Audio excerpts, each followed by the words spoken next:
ప్రశాంతమైన కోనసీమలో రాజకీయ వాతావరణం వేడెక్కింది. అభ్యర్థులందరూ ప్రజాక్షేత్రంలో తమ అదృష్టాన్ని పరీక్షించుకోవడానికి సిద్ధమవుతున్నారు. అమలాపురం నియోజకవర్గంలో మంత్రి పినిపి విశ్వరూప్ ప్రచారంలో స్పీడ్ పెంచారు.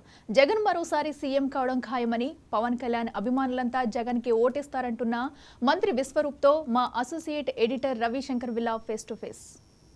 బిఆర్ అంబేద్కర్ కోనసీమ జిల్లా అమలాపురం నియోజకవర్గం సన్నవెల్లి గ్రామంలో ఉన్నాం. ఇక్కడ మంత్రి పినిపే విశ్వరూప్ ఎన్నికల ప్రచారంలో ఉన్నారు. వైఎస్ఆర్ కాంగ్రెస్ పార్టీ శ్రేణులంతా కూడా పినిపే విశ్వరూప్ వెంట నడుస్తున్న పరిస్థితి.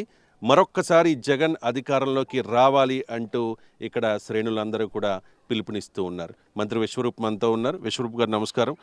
ప్రచారం ఎలా సాగుతోంది? మీ ప్రచారానికి ఇక్కడ ప్రజల నుంచి స్పందన ఎలా ఉంది? చాలా బాగా జరుగుతుందండి. గత 17 రోజులుగా గత నెల 27వ తారీఖున మా జగన్మోహన్ రెడ్డి గారు బస్సు యాత్ర ప్రారంభించిన రోజు నుంచి కూడా మేము ఇక్కడ ఇంటింటి ప్రచారం నిర్వహిస్తున్నాం.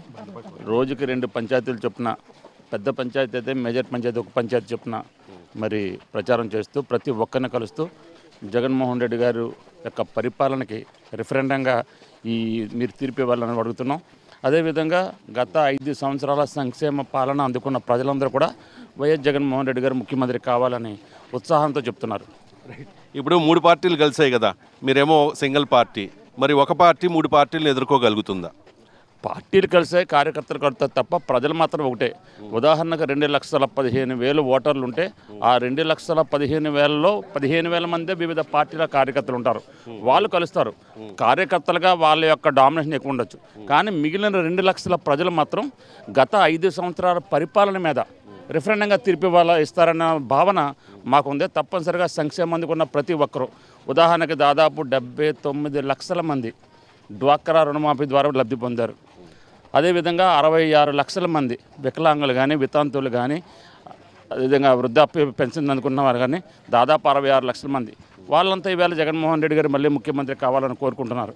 అదేవిధంగా అమ్మఒడి లబ్ధిదారులు కానీ, చేయూత లబ్ధిదారులు కానీ, వివిధ పథకాలు అందుకున్న ప్రతి ఒక్కరు కూడా ఆ పథకాలు ఇంకా కొనసాగాలి, జగన్మోహన్ రెడ్డి గారు ముఖ్యమంత్రి కావాలని కోరుకుంటున్నారు. కాబట్టి మా విజయం నల్లేరు మీద నరకగా భావిస్తున్నాం.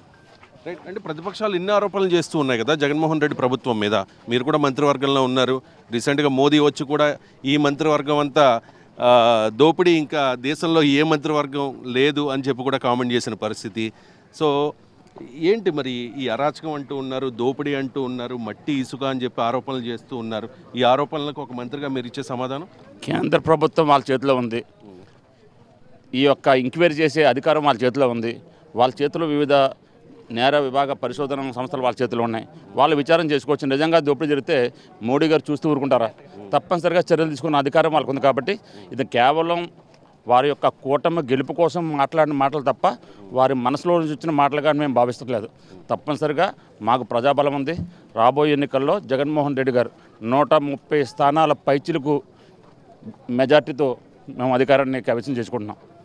రైట్. అంటే ఈ కోనసీమ ప్రాంతంలో ఎక్కువ మంది పవన్ కళ్యాణ్ అభిమానులు ఉంటారు. రీసెంట్గా జరిగిన ఈ సభలో కూడా చాలామంది వేలాదిగా ఇక్కడికి తరలి వచ్చారు. సో పవన్ కళ్యాణ్ సపోర్ట్ కూటమికి ఇప్పుడు పెద్ద బలంగా మారిన పరిస్థితి. సో పవన్ అభిమానులందరూ మరి ఖచ్చితంగా కూటమి కొట్టేసే అవకాశం ఉంది కదా, మరి అలా వేస్తే మీకు నష్టం కదా? ఈవేళ కోనసీమ ప్రాంతంలో ఈవేళ కాదు ఎప్పుడు కూడా వ్యక్తిగత క్యారెక్టర్ చూస్తారు. మెయిన్ ఎస్పెషల్లీ రిజర్వ్ సెగ్మెంట్లో ఎవరు ఏ క్యారెక్టర్ అయితే మంచిగా ప్రజలతో మమ్మకం ఉంటారో, ఎవరు కులాలను రెచ్చగొట్టకుండా ప్రజలని అందరినీ కూడా సమానంగా చూస్తారో, ఎవరు ప్రజలను ఆదుకుంటారో, ఎవరు నిత్యం వాళ్ళ అవసరాల్లో ఉపయోగపడతారో వాళ్ళనే చూస్తారు తప్ప పార్టీల కంటే కూడా వ్యక్తిగత ప్రతిష్టకే ఇక్కడ ప్రాధాన్యత ఇస్తారు. కాబట్టి తప్పనిసరిగా రేపు ఓటేసినప్పుడు ఆనందరుడి నన్ను కంపేర్ చేసుకుంటారు. కంపేర్ చేసుకుని తప్పనిసరిగా ఓటేస్తారన్నది మా విశ్వాసం. రైట్ అండి. మా ప్రభుత్వంలో మీకు మంచి జరిగితేనే మాకు ఓటేయండి, అది జగన్మోహన్ రెడ్డి గారు చెప్తూ ఉన్నారు. అంత ధీమాగా చెప్పడానికి ఆ ధైర్యం ఏంటి? అసలు జగన్లో ఉన్న ధైర్యం ఏంటి అంత ధీమాగా చెప్పడానికి? అంటే అందరికీ లబ్ధి చేకూరలేదు, మేనిఫెస్టోలో ఉన్న హామీలన్నీ అమలు చేయలేదు అని చెప్పి ప్రతిపక్షాలు ఆరోపణలు చేస్తూ ఉన్నాయి కదా. ఒక మీడియా సంస్థగా మీరే ఆలోచించండి, మీరే సర్వే చేసుకోండి. దాదాపు 95% ఇచ్చిన ప్రతి హామీని కూడా నెరవేర్చాం కాబట్టి మీ ఇంట్లో మంచి జరిగి ఉంటేనే మాకు ఓటేయండి అని డైరెక్ట్గా చెప్తున్నారంటే ఆయన చేశారు కాబట్టి చెప్తున్నారు. కేవలం మద్యపానం నిషేధం ఒకటి తప్ప మిగిలిన అన్ని అన్ని హామీలు కూడా ఇచ్చిన ప్రతి హామీని నెరవేర్చాం. ఇవ్వని హామీలు కూడా నాడు నేడుగా ద్వారా ఇవాళ వివిధ పాఠశాలని అభివృద్ధి చేసాం. అదేవిధంగా ప్రతి విద్యార్థులకు జగనన్న విద్యా కానుక ద్వారా వాళ్ళని బాగా చదివిస్తున్నాం. వాళ్ళకి ట్యాబ్లు ఇచ్చాం. కొన్ని చెప్పని హామీలు కూడా చేసి ఎవరికి ఏది అవసరమో, ఎవరికి ఎప్పుడు ఏది అవసరమో అవన్నీ చేసుకుంటూ జగన్మోహన్ రెడ్డి గారు పాజిటివ్ టాక్తో ముందుకెళ్తున్నారు. అంటే ఇప్పుడు గతంలో సంక్షేమ పథకాల వల్ల ఈ రాష్ట్రం శ్రీలంక అయిపోతుంది అని చెప్పి కామెంట్ చేశాయి ఇక్కడ ప్రతిపక్షాలు. మరి ఇప్పుడు చంద్రబాబు నాయుడు గారు కూడా చాలా పెద్ద లిస్టే చెప్తూ ఉన్నారు. ఆయన ఒకసారి ఆ లిస్ట్ చదివి వినిపిస్తాం మీకు కూడా తెలుసు. అది రీసెంట్గా అమలాపురం సభలో కూడా ఆయన ప్రస్తావించారు. వాలంటీర్కి 10,000, వాలంటీర్ వ్యవస్థ మీద మొదట్లో ఆరోపణలు చేసిన వాళ్ళే ఇప్పుడు వాలంటీర్కి 10,000 అంటున్నారు. పెన్షన్ 4,000, దివ్యాంగులకు పెన్షన్ 6,000, రాష్ట్రంలో మహిళలందరికీ నెలకు 1,500, ఆర్టీసీ బస్సుల్లో మహిళలకు ఫ్రీ తెలంగాణలో, నిరుద్యోగులకు నెలకు 3,000, తల్లికి వందనం, ఒక్కో బిడ్డకు 15,000, ఒక బిడ్డ ఉంటే 15,000, ఇద్దరు ఉంటే 30,000, ముగ్గురు ఉంటే 45,000, ఇంక మొత్తం లిస్ట్ చెప్తూ ఉన్నారు. మూడు గ్యాస్ సిలిండర్లు ఫ్రీ, రైతులకు ఏటా 20,000, మెగా డిఎస్సి, 20 లక్షల జాబ్స్ అని చెప్పి ఇక చూడండి ఒకసారి. గతంలో 11 హామీలు, కీలకమైన హామీలు. ఇవి గతంలో 2009లో కూడా ఆల్ ఫ్రీ బాబుకి అనేక వాగ్దానాలు ఇచ్చారు. మీ ప్రశ్నలోనే సమాధానం ఉంది.